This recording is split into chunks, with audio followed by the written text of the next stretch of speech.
The Community Action Coalition for the Prevention of Youth Violence really was initiated on June 1st. June 1st, there was a major call to action. Enough was enough. Our young people dying in the streets, and our Councilman Will Moffitt brought the community together. That day, over 300 citizens, young people, community leaders, and the like represented themselves at Weiss Thomas Community Center. And that day was filled with mainly listening to the community. What were their concerns? It wasn't a day to complain or gripe or what has worked or what isn't working. It was the day to say, listen, this is a community problem.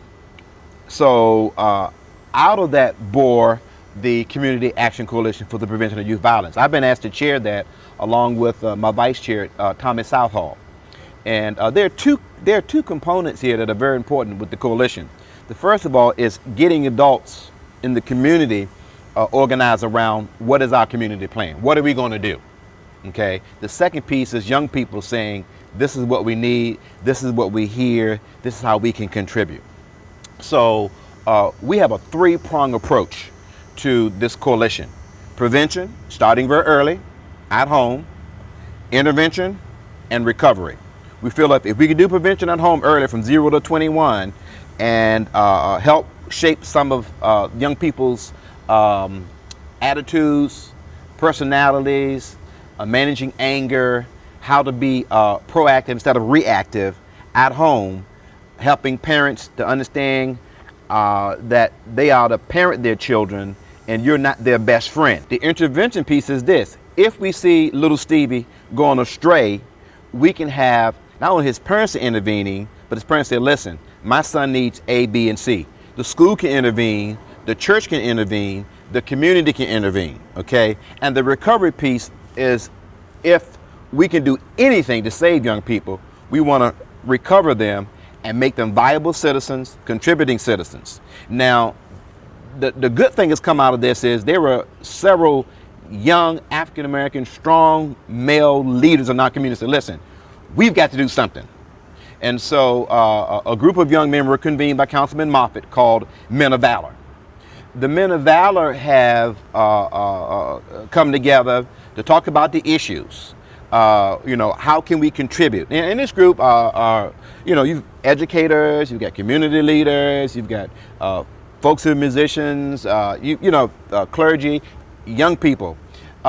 So the event on August 24th, which is the basketball tournament of champions, we realized that this community has many great athletes.